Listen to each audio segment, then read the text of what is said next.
Tell me something, Chris. Why you gotta have to nitpick this? What did you need more? Was it a plot that you were looking for? Tell me something, girl. Are you happy in this modern world? Or do you need more? Hello, everybody, and welcome to the Spoiler Warning Podcast. This is review number 519 with a review of A Star is Born. I'm Christopher Schnese. And I'm Stephen Miller. And if you're joining us for the first time, the Spoiler Warning Podcast is a weekly film review program. Each week on the show, we're going to dive in, debate, discuss, and argue over the latest film releases coming to a theater near you. This week, we have two reviews for you. Earlier in the feed, you will find a review of Venom, so hopefully you're enjoying that, or you did enjoy that. Now we're here to talk about A Star is Born. Now, Stephen Miller. Yes. A Star is Born is not a musical, but it is a musical film. Sure. This film features songs heavily, and I think coming out of this film, a thing people will be talking a lot about is the music. Mm-hmm. So the big question for you to start off this episode is, I think there's two types of people in this world. Yep. There's the people who are into Shallow, and people who are into Maybe It's Time. If you had to come down on one of those two sides, which of those two songs was your favorite from this film? I mean, you can call me Jack Black because I'm Shallow Hal. I'm all over Shallow. I'm super. I agree that the lyrics don't make sense. I'm going to give that to you right now. I don't care. That moment, we talked about it. That moment where Lady Gaga comes in and says, like, ain't it hard trying to be so hardcore? And then the violin goes, bwah, bwah. I feel tingly like every time I hear that part of the song. Yeah. It is definitely the Falling Slowly of this movie. Not the heights of Falling Slowly, but it is in that realm for me. I am a Maybe It's Time person. And I think that, like, I will concede to you that placed on, if you were to take any random clip of image from this film and put it behind any random clip of Shallow, like, it's gonna be magical. Yeah. I think in pieces, that song is clearly the better song. It's the more impactful. It's the one with like the biggest swells. It is the more exciting. But I think from a purely like, when I'm old and sitting on like a porch whittling shit with which is I think roughly 3 years. Yeah, in 3 years when that happens. Thanks for that. But I just think that like there is, I think I maybe I identify more with Maybe It's Time song. Like I think it has like, it just has it's the song that I would hear on my own outside of the context of the film and be like, you know what, I'm not really into country, but it's a pretty good song. So, Wildcard, how did you feel about I'll Always Remember Us This Way, the piano song that she plays in her second big performance? Gotta be honest. When I'm showering in the morning and I'm singing different songs from this film, sure, it's not that one. Well, it's clearly the SNL song that you're singing. The one about, what are you doing bringing that ass over here? You have a mirror in the shower, right? Anyways, I mean, it was inquiring minds want to know which song is our favorite. I'm a fan of both. It's just the Maybe It's Time to Let the Old Ways Die song that feels like I've heard that song many times before. That's like a classic, like, finger picking pattern and a good crooning. Like, that could be like one of 80 Bob Dylan songs too, and I still like it. Like, I enjoy it. That is the one I would play by myself and enjoy and like noodle around or something while I'm doing on the guitar. That is not in the shower. Not with you in the shower. But I think Shallow is definitely the more memorable song, even though I agree it's kind of a piecewise song. Like, I don't think it's like missing a second verse, and I don't think the chorus actually fits with the bridge or the verse. That like it's a weird song, but and that's the emotional beats still work for it. So the big scene in the film, which is the scene where he calls her out on stage and forces her to play the song that she doesn't know because she wrote it the night before. That scene, even in the moment, she's like, "Damn, this verse is going well. Oh shit, chorus time!" Ah! Like it feels like it works perfectly in the trailer as two. It's almost two separate songs, right? When it's one song, it works as a song, but like there's no graceful transition between verse and chorus. It just suddenly becomes chorus, and you're like, "Well, now she's doing that thing."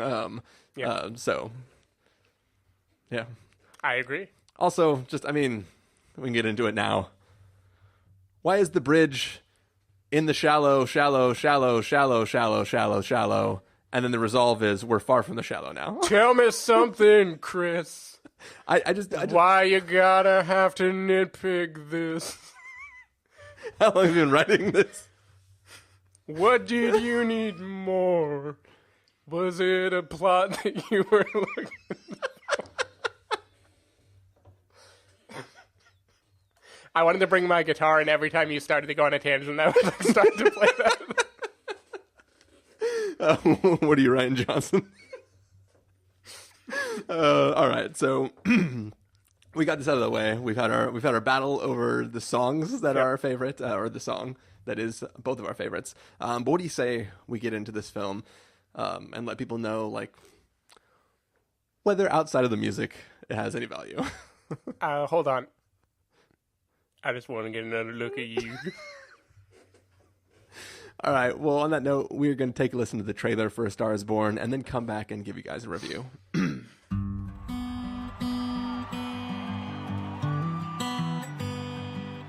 Maybe it's time to let the old ways down. Maybe it's time to let the old ways down. Takes a lot to change. Man, hell, it takes a lot to try.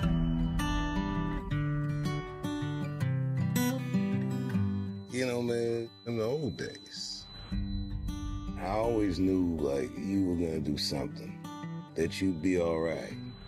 It's the first time I'm worried about you.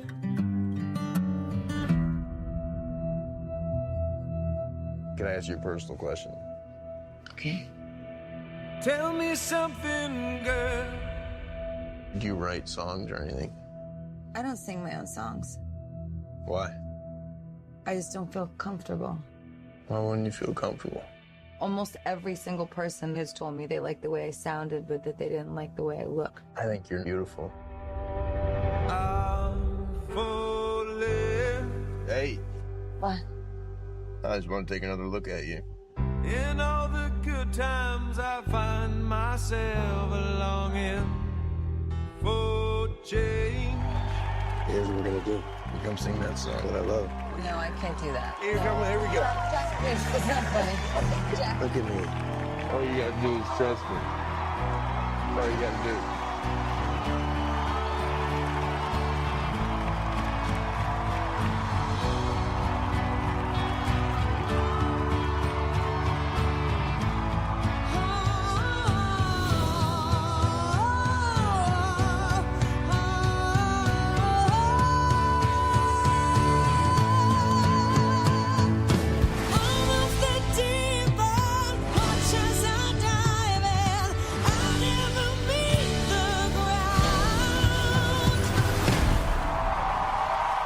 We're far from the shallow now.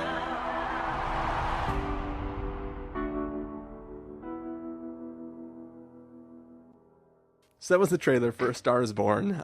Is the story of this guy who is Jackson, Maine, who is a big singer. And he, one night after performing, pulls off into a little bar, encounters a woman played by Lady Gaga, and is kind of taken by her. And, because she's a beautiful singer, and he's like, wow, like, this is amazing. This chick is cool. I'm going to go hang out with her. And then starts to kind of bring her on tour with him. And she sort of starts to blossom into a star, one might say. And it's sort of the story of them kind of like, this is a man sort of towards the end of his fame and a woman rising up to fame for the first time. And it's a story of their relationship and a lot of music that is played in this film. Stephen Miller, what did you think of A Star Is Born? Yeah. So, you and I both saw the trailer many, many, many, many times Yeah. leading up to this movie. I don't know if it was just San Francisco in particular they were playing it a lot, because other people I've talked to hadn't grown to hate the trailer the way that I did. Like, you and I were making fun of the trailer like a month before it became a meme on the internet for people to make fun of the trailer. You might say we were making fun of the trailer before it was cool. Yeah, we sure were.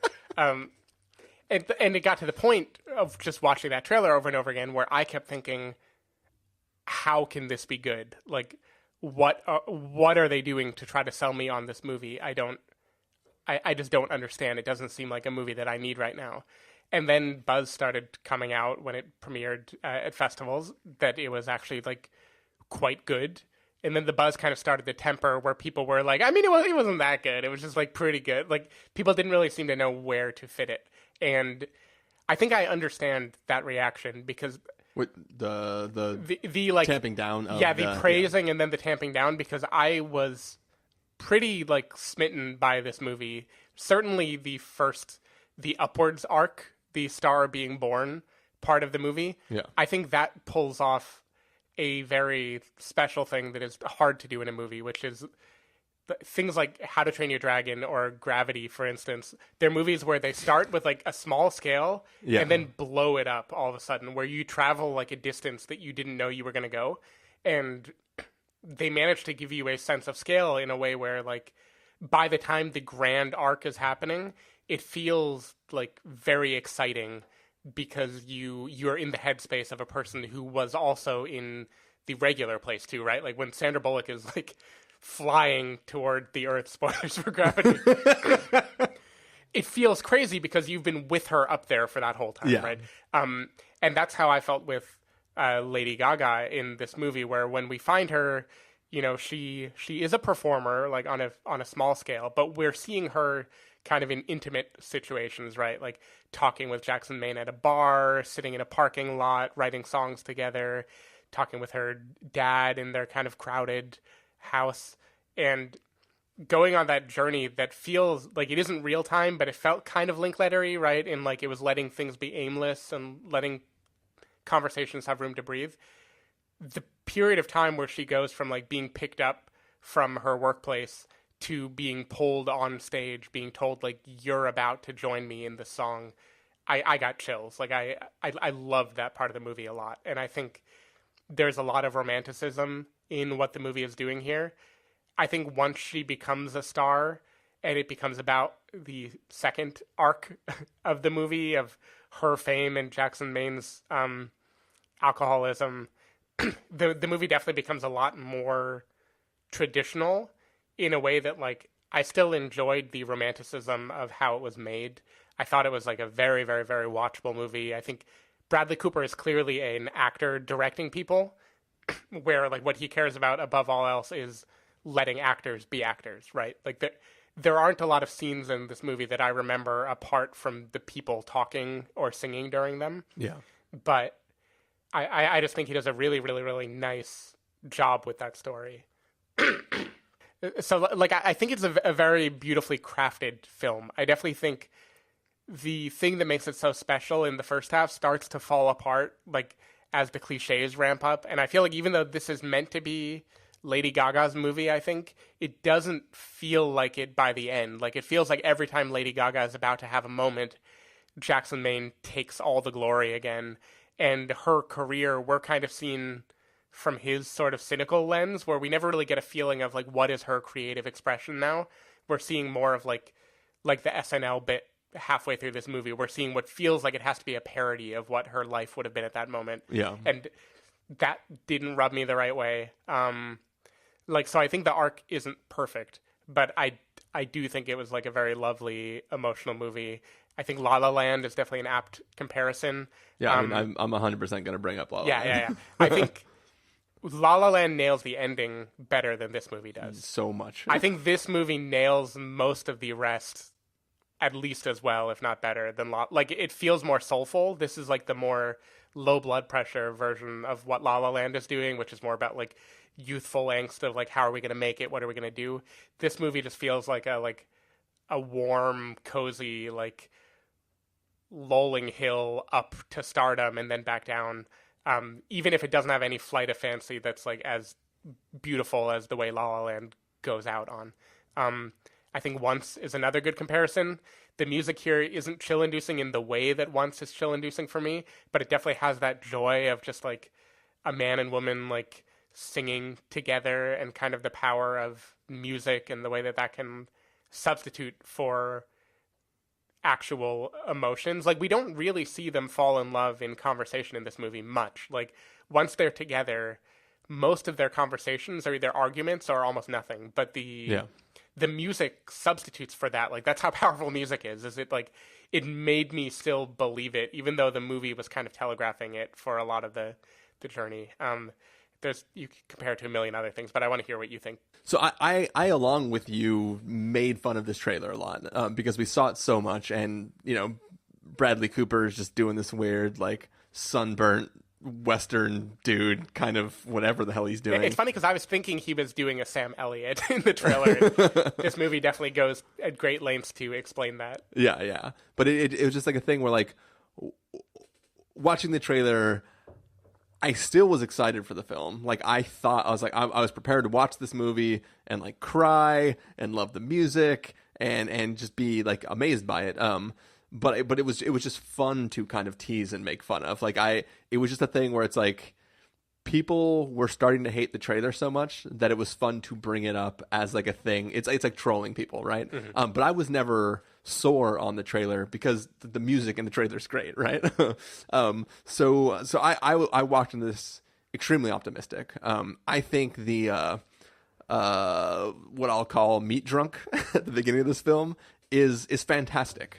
Mm-hmm. I think his kind of just aimlessly stumbling into this place that is not a place that he would normally walk into, but he just wants a drink. It's like showing his alcoholism. Walking in there, seeing this girl, kind of just hanging out with like the crowd in that bar, and kind of just like being charming, but like he's like on the edge of being too drunk, but he still has this charisma to him, and a joy of being there, and the people are excited to have him there because they know who he is, and just there's this fun level of there, and watching Lady Gaga's character kind of be like, oh, there's like another guy talking to me, but I'm not going to pay attention to him, but like he's kind of here and he's being persistent, and like just that sort of intertwining before them is really interesting and compelling, and the performances are great in it, and you're watching this like sort of progression of these two characters coming together and realizing that like this is more than just a night of drinking. Like let's like, you are interested in who I am as a person, I'm interested in like the fact that you're interested in me as a person. And like I really enjoyed that part. That part of the film climaxes with this performance that happens on stage that's in the trailer that we've been talking about this whole time. And I think immediately after that, this film starts to go downhill real fast. I found this film extremely frustrating. I think that this film,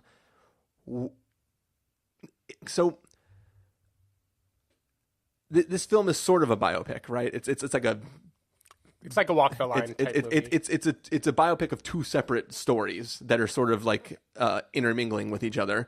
And I think that when you have a story about a real person, a real singer or a real actor or a real anybody, you have some sort of tangential knowledge of who that person is and what that person meant to you throughout life. And now, like, Bohemian Rhapsody is coming out soon, and it's like people are walking in with their own knowledge of Queen, and they want to see this dramatization of the life and how that group got together and like how they changed music, blah blah blah blah blah.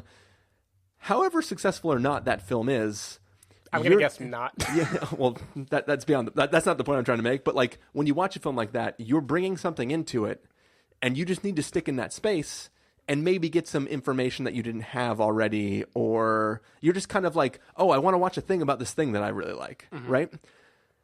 A Star Is Born is not a real life biopic. It is a story of this made up person, correct? Yeah. So, a story that's been retold like 4 times now. But it's always a different story, but the same idea. Yeah. But the problem is that the weaknesses of a true-to-life biopic are overcome by the fact that this is a person that you care about and that you have pre-knowledge of. This film has those same holes and that lack of narrative. But the problem is that, like, because it's not a real person that doesn't have a real end that you're arriving at, you have to justify all of the decisions that happen. Like, when we watch films that are about a real story, there's tons of times where, like, we've commented on the fact that, like, ooh, it feels like this scene's only here because it's real. Yeah. And this film has these scenes. Really? Like, what's an example? Oh, okay. So for instance, so we understand that he's an alcoholic, right? Mm-hmm. Fine. This film sort of blames his alcoholism on several different things. His upbringing, the relationship he had with his father. So that's cool. If that was, it's not cool, but you know what I mean? Like, okay, all right. You've decided that because he was raised by an alcoholic and he had problems at the beginning of life, that has sort of been instilled in him and he has become the thing that he was worried about back then. Fine. The problem is the story is also that this musician who spent his whole life performing and is now famous now has this ringing in his ear because he's had, like, irreparable damage to his eardrums and he has to drink to drown out the ringing, right? That is sort of a thing that is hinted at and is sort of an explanation for why he drinks so much. Fine. If that was the explanation, that would be fine. But also the explanation is how he was raised. Okay, we have two explanations. That's fine. Now this is a story about a man who has a reason to live now because he has this really creative, intelligent, beautiful woman who he thinks has something to say. And then it goes into this La La Land territory where he's trying to save music and she's becoming a pop star. And well, I think that is the worst part of the movie is that element, by the way.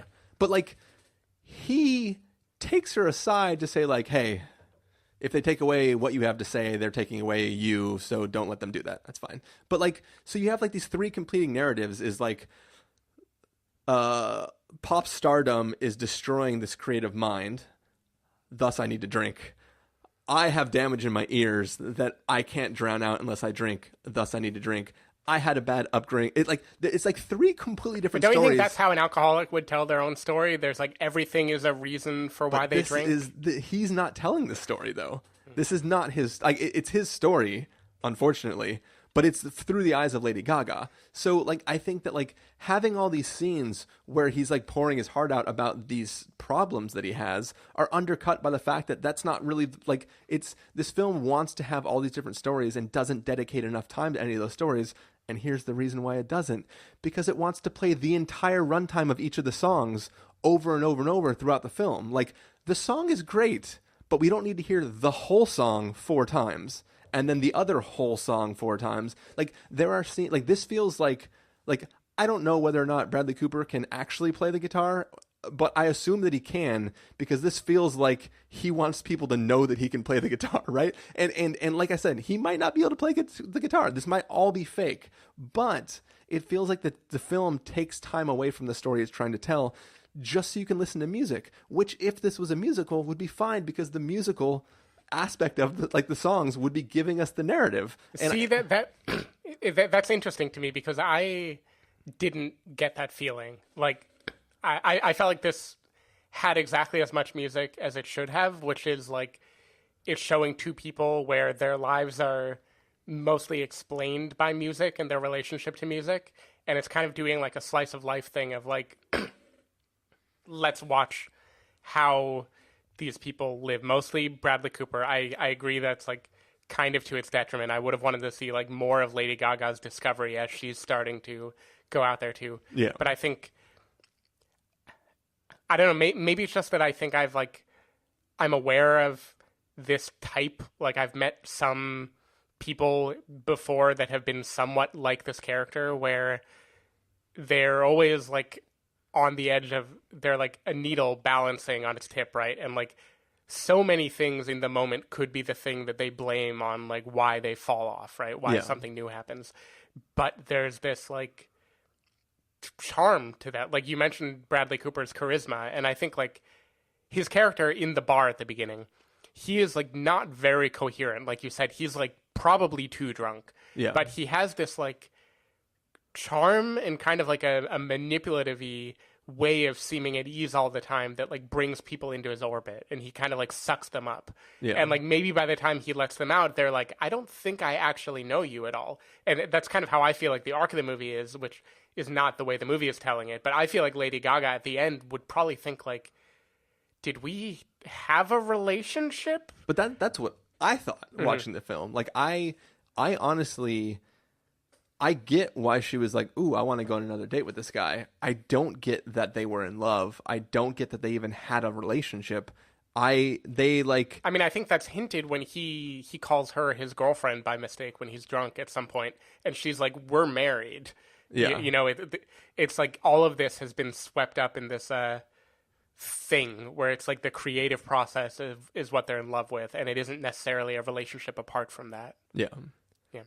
So anyway, all that to say that I think the movie is taking its time to show people playing music in a like slice of lifey way. Like that's what it wants to do. Like it doesn't want to be telling those narratives very directly. It wants us to be like coasting with the character, and I do think it kind of romanticizes him to a fault there, where it really wants us to believe that like Lady Gaga singing on SNL is like nobly driving him to drink, right? Like there's a few of those where I'm like, come on, movie. No, you don't have to do that, right? Like I get that's what he would think in the moment, but you're telegraphing it to me as if that is like the right way to see the situation. Yeah, but that's the thing too, is like she has a notebook of songs that she's writing, and they don't do a good enough job of explaining that her manager is causing, like, obviously the manager wants her to dye her hair and do all these things, and you can see him controlling the image of her, but there is no explanation for why she needs to churn out these, like,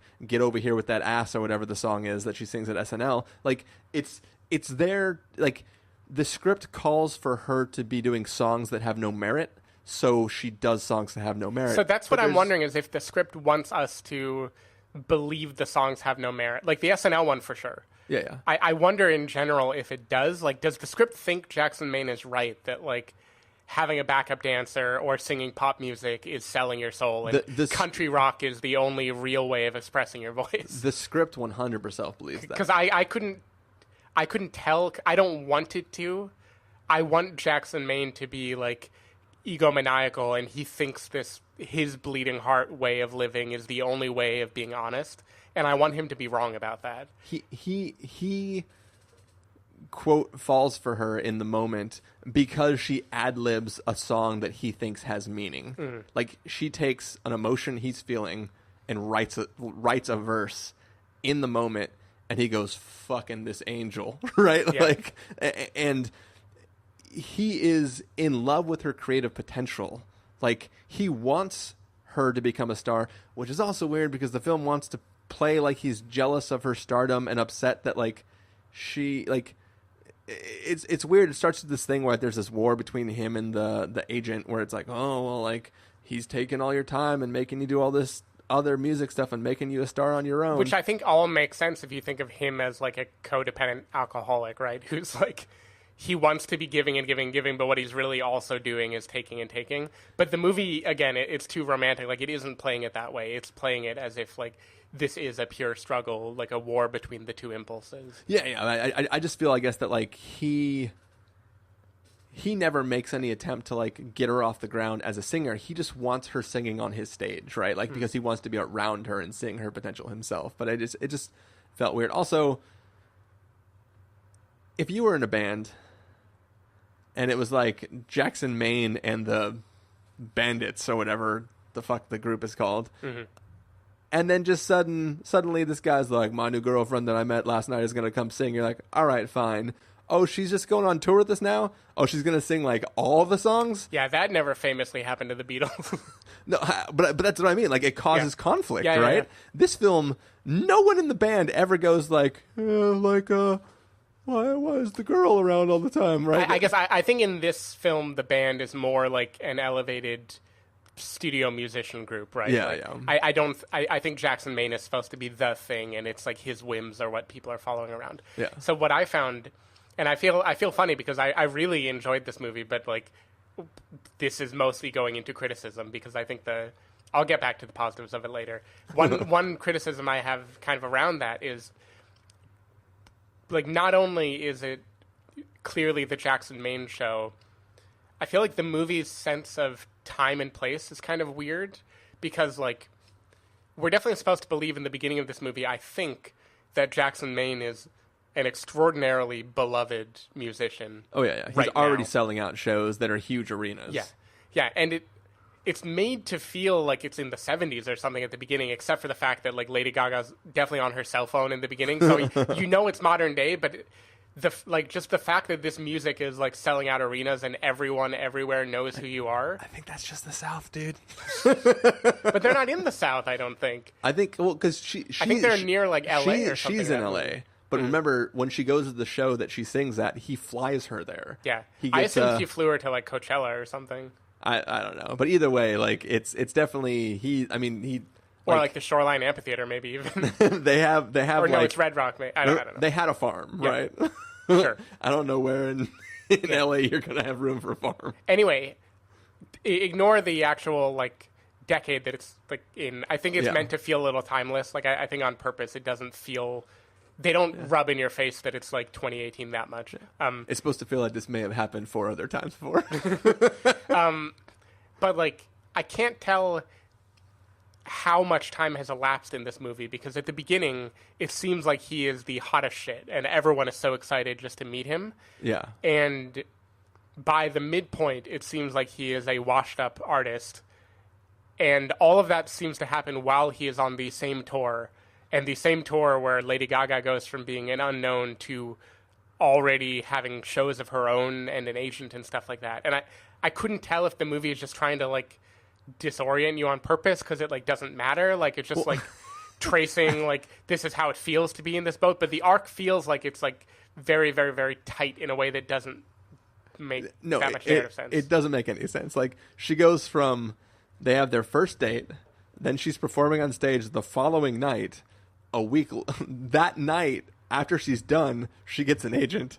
The next week, she has 3 Grammys. And then, like, she's to be on fair, SNL. she gets the agent, like, 2 nights later. It's when she sings the piano song. Oh, okay, She sings gotcha. the cellos. But that guy clearly showed up because of the Yeah. performance that he saw on YouTube. It feels like this film is a series of montages that are strewn together, intercut with the entire runtime of one of the songs. And I think that, to me, that didn't equal what the trailer for this film promised. And that's not just like an expectation versus whatever thing. Like, this film is more concerned with performing at you than making you feel things outside of the songs. And I think that, to me, that felt kind of, like, for me, I got a little misty when she first performs the song on stage, just because, like, everything's going crazy and, like, she's like, oh my God, I'm flying and all that kind of stuff. But really beyond that, the only moment that I legitimately teared up in this entire film takes place between the 2 brothers, and it's just out of nowhere. But it it's just amazing. No, it's amazing, but it has no right to be that amazing. But so this is where I'm going to pivot back to praise again for a while, because there's a lot I didn't do up top that I want to. I think, okay, so Lady Gaga is great in this movie. Like, I'm sure she's going to get nominated. She's probably going to win. I'm sure she will not have been the best actress of the year, but given all the things that the Academy loves and the fact that they love someone who can sing and act, I'm not going to be upset at all when she wins. Like, that's fine. Yeah. Bradley Cooper, I think, is great in this movie too. Like, I've always kind of liked him, but I think he really inhabits this, like, loose, like, charismatic while being kind of sloppy at the same time attitude in a way that's really nice. But Sam Elliott, like, fucking MVP in this movie. Every scene that he's in, I, like, got close to crying. Yeah, he's good. And he does so much with so little. Like there's a scene, he just, like, it shows, like, a little bbit of a tear in his eye, and I'm done. Like, that's, like, showing me more than any actor this year already. Yeah. I don't know, everybody, I just think, like, Andrew Dice Clay too as the dad. I think he has, like, you don't get to see a lot of him, but you really feel, like, who he is and who that character is. Dave Chappelle was fine. He didn't get much to do, which makes it really funny how much, like, trailers were making sure we knew that Dave Chappelle was in this movie. But yeah, like I think this is definitely an actor's movie, and I think all of the actors, especially the supporting cast, are like really, really, really incredible in it. Yeah, I mean, I don't take that away from this film at all. Like, I think everybody's pretty great. If Lady Gaga wins, fine, that's cool. If Bradley Cooper wins, I don't know. I mean, he's great in this. I don't want to take anything away from his performance. What he is doing, I think, is different than what Lady Gaga is doing, and I think is just, I don't know. I'm happy with the performances that everybody gave to me. I'm just not happy with the narrative the film gave to me, and I never didn't enjoy watching the film. I don't think it's that spectacular of a film, and it will continue to be talked about as a spectacular film, and that is sort of like unearned in my kind of point of view. But it has stellar parts in it. I think like what it really is just it has a little bit of everything, right? Like I totally understand why people saw this movie and were like, that is like the Oscar contender to beat now, because it's like, it's got music, it's got like sweeping melodrama, it's got like throwbacky emotions the way that Hollywood people would like. It's got the older charm because it feels kind of like a slow Clint Eastwoody thing, but it also have the younger charm because Lady Gaga's in it. So like fucking everybody wants to see what the Lady Gaga movie is. Like I get it.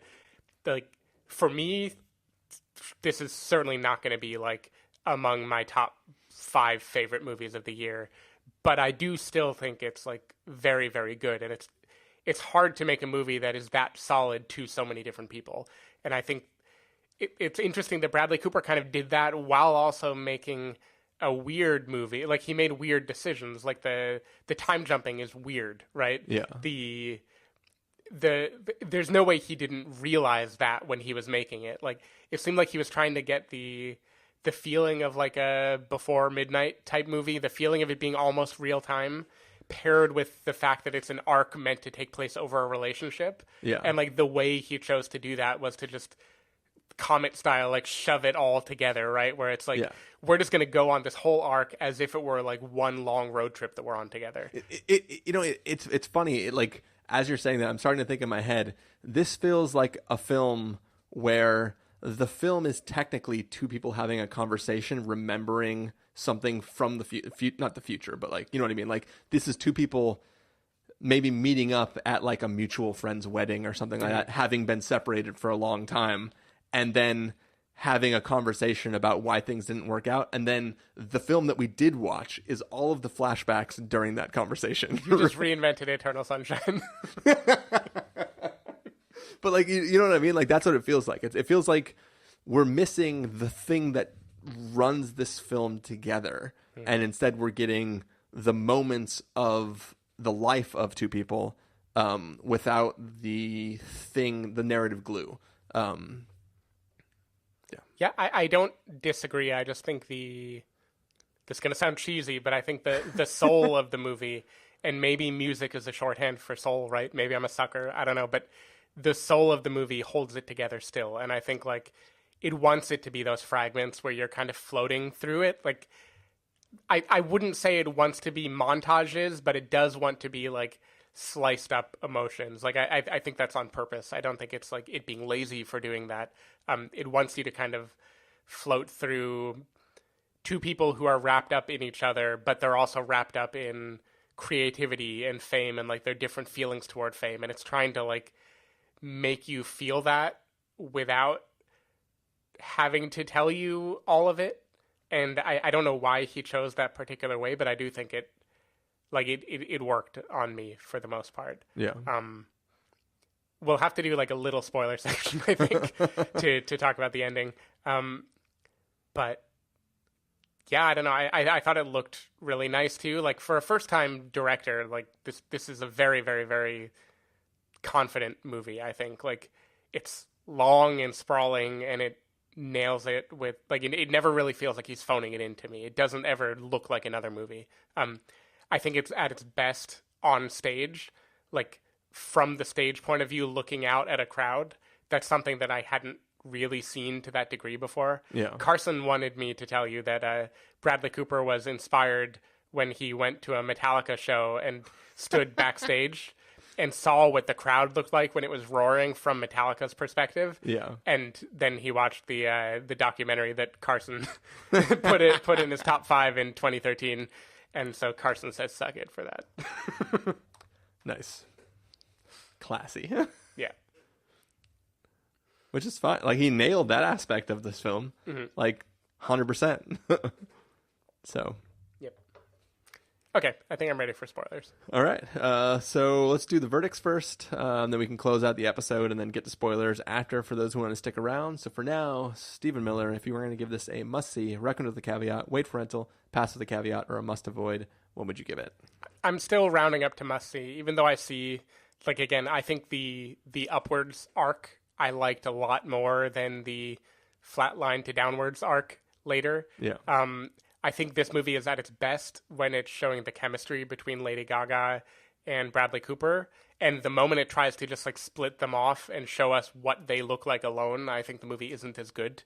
But I still think it is like a very, very, very nice, watchable movie that takes more risks than I would have expected for something that should just be pure Oscar bait. Like, I don't think it's cute or clever or like doing the things that you could criticize La La Land for. I think it's trying to be a more like adult, somber movie, and I enjoy that. Though I'm gonna make Carson mad and say Born to Be Blue is a better movie.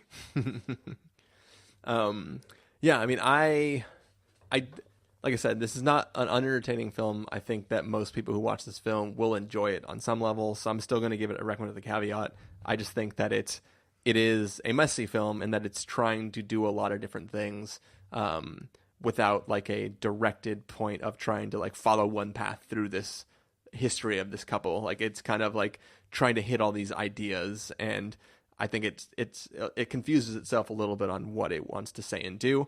But it has great music and great performances, and for that, it is an entertaining watch.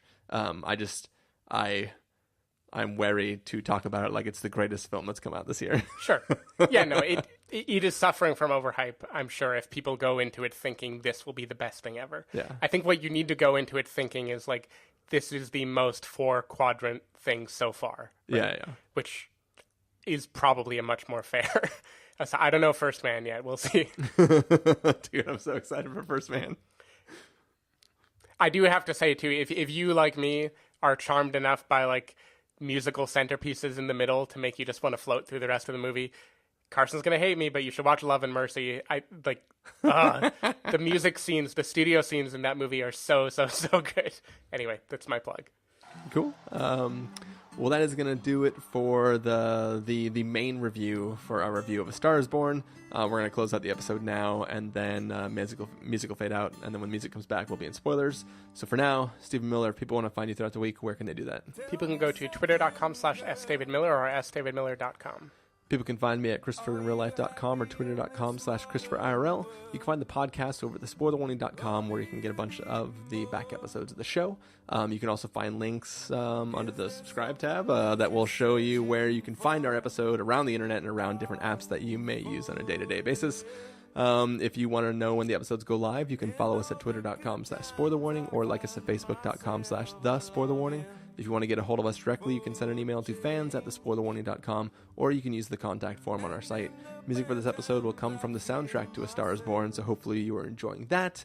As I said, that music is going to fade up. When the music fades back out, we will be in full-blown spoilers, so be wary. Tell me something, boy. Aren't you tired trying to fill that void? Or do you need more? Ain't it hard keeping it so hardcore? I'm falling. All right, we are back. This is spoiler territory. It's the after part of a review of A Star Is Born. We're going to be talking full-blown spoilers. Stephen Miller. Yeah. So what I really wanted to know is, when did you know that Jackson Maine was going to kill himself? When he told the old guy in his rehab the story about trying to kill himself when he was younger.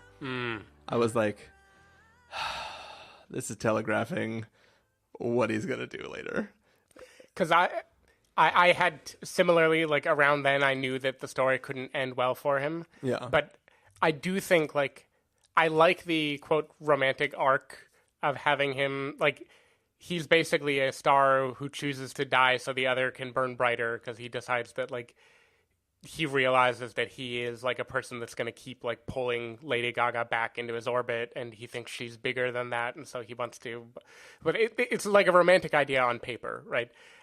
What I really don't like about the way it happened is the fucking manager, the Lady Gaga manager character, who I think is, like, by far the worst character in this movie. Like, Yeah. not the most evil, he's that too, but I think he's, like, the least believable also. Having him just, like, walk over and, like, He basically says, tell kill yourself. Yeah, he basically says, like, you should kill yourself. That really, really, really aggravated me.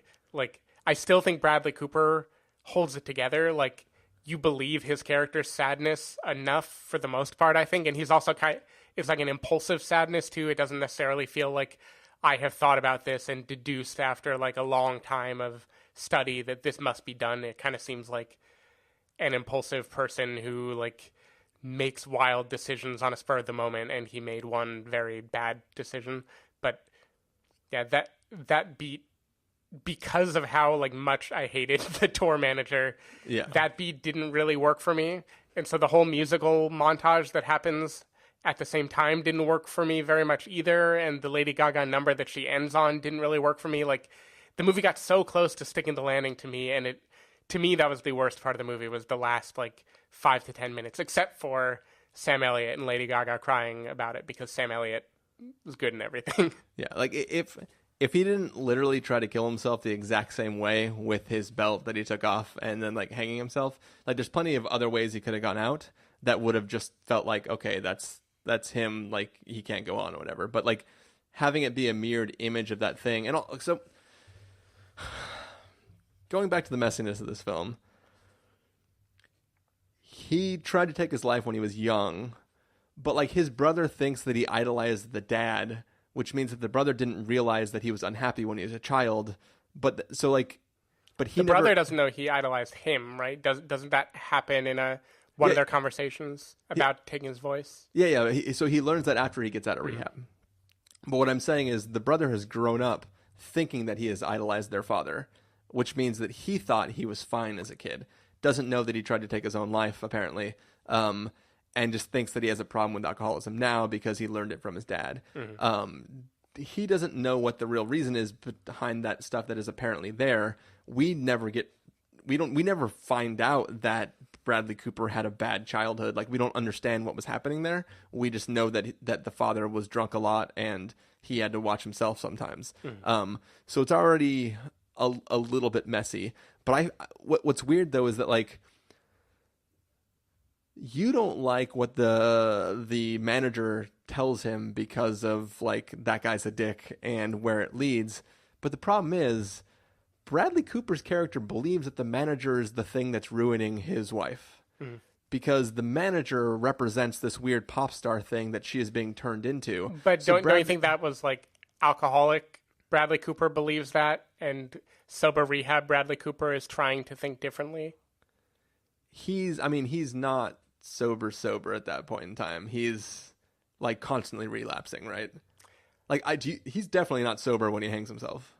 Well, no, but that's his moment of relapse, is, like, right before he hangs himself. I think he's supposed to be sober until then. I think you're supposed to believe that. Maybe. I think he relapsed so many times in the film that I literally never trust that he's ever going to be sober. And I think I checked out of checking his soberness, because he would be 100% sober and then just be like, fuck this, and grab a beer. And I never, like, there was never progression to it. There was never him fighting whether or not he wants to take it. He would just be like, fuck it, and walk over and grab a beer. So, like, to me that was hard to follow. But I still believe that, like, I don't think that he has. If I'm him and I fell in love with this girl because of her ability to output creative expression in a way that I found beautiful and thought that she was this light that is the star. Like, his version of her being a star was her saying something important to people and them listening to it. The world's version of her being a star is just they can buy albums and posters and whatever. If I'm him, the way the story is communicated to me, I see the manager as the problem. So when the problem comes to me and says I'm the problem, I'm just like, punch him in the face. Are you fucking kidding me? Like, you are you're the one that's ruining my wife, and I think less. But the thing is, at this point, he is like racked with guilt over what he did at her Grammy ceremony. Yeah. With the things he said to her while he was drunk.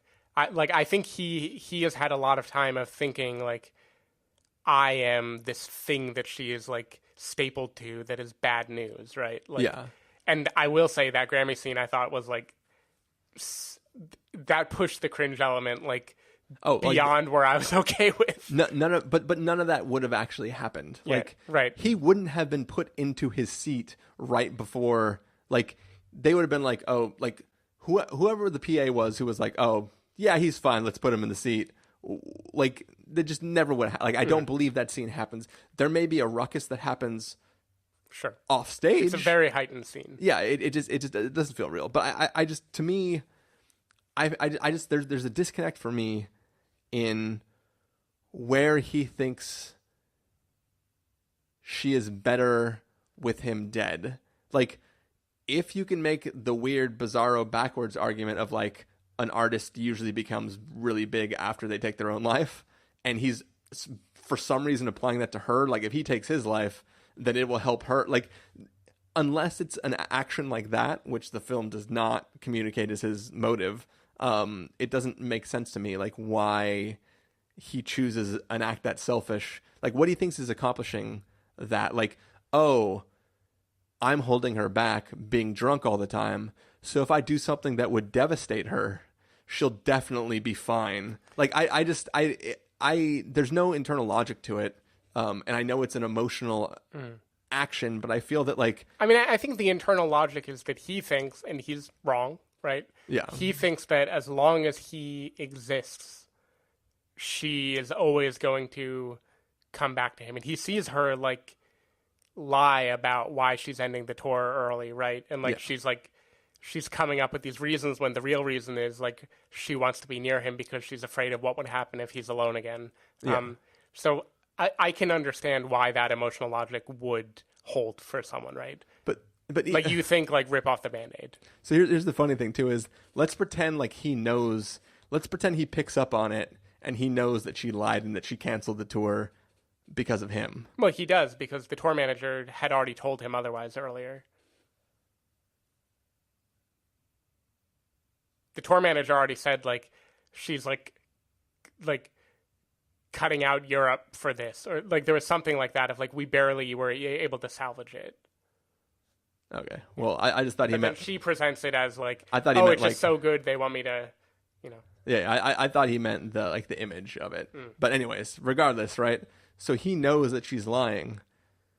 So he does something that if she wasn't canceling the tour would cause her to cancel the tour, right? Like, it just it feels like a movie ending that is unearned to me. And I by that point in the film, I was so checked out that, like, I was like...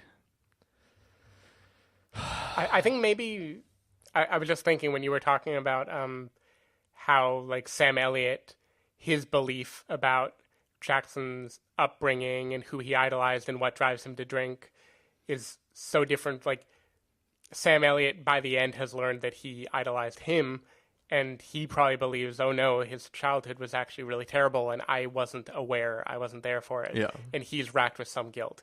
Lady Gaga sees this totally different interpretation of, like, it was me and my stardom and not doing the thing that he wanted me to do that led to this. And maybe if the movie's saying anything, it's that, like, he's like a star, and a star is like a symbol. It's this thing that, like, you project whatever you want onto it. Yeah. And the truth is kind of what the movie gets at the end, which is, like, we don't know. Like, at the end of the day, it's him, and it's what he did. And I think the only thing that violates that principle is the movie does seem to depict like an actuality of what drives him to drink. And if it just didn't do that, if we were watching it only from the outsider's perspective, I think that would work a lot better, of the idea of like this enigma that you worship, and then your worship is also like feeding this ego that is not all good. Like the downside of ego leading to spiraling and things like that.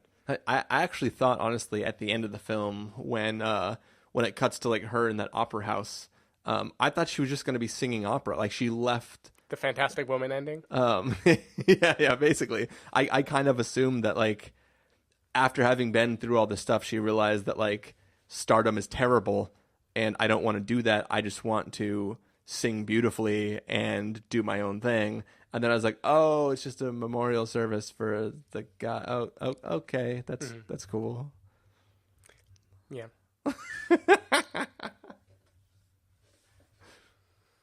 What's weird too is that song isn't. You would think that song would be like a rootsy country-ish song because Jackson wrote it, but it sounds like an Aerosmith ballad or something. Like it doesn't fit. That's the fucked up thing about the song too, is he wrote the song and put it in her notebook of songs that she writes for like he's basically saying like, one day when you're not this shitty pop star and you realize that all of that is dumb and you come back and find this notebook, you'll find this song that I wrote for you. And it's like, it's such a terrible, like it's that. Yeah, I mean, he's very like emotionally abusive in this movie. Yeah, he's a horrible guy. And it's just interesting. Like he can't even pretend that he's happy for her because he's not. And I feel like, yeah, it's just a weird film where it's like, it feels almost like he never loved her. He just loved the idea of her. And the idea of her goes away way early on in the film. And he just spends the rest of the film drunk because he can't take that the thing that he thought he was in love with isn't the thing that he thought he was in love with. And I like, it's like, that is not the story that's on screen, but that feels like the truth behind the relationship. I think it is. And the only other things that keep pulling him to her is she's rescuing him repeatedly. It's like the little things of her trying to help him, and he knows he needs that warmth somewhere, but he doesn't worship her with the purity that he thinks he does. Like it's actually extremely conditional and kind of petty too. Yeah. But I think that's in the movie, even though the arc is like more romantic. The movie is aware of his dark side, or if it isn't, it misread 2018 a lot. Yeah. You think? So I'm giving it the benefit of the doubt that it's just like it's a messy character, and it's about like this messy mythos that means multiple things to multiple people. Yeah. Cool. Sweet. All right. Well, I think that's probably going to do it then. Yeah. Thank you guys for listening, and we will see you next week. Bye. Hey, What? I just want to take another look at you.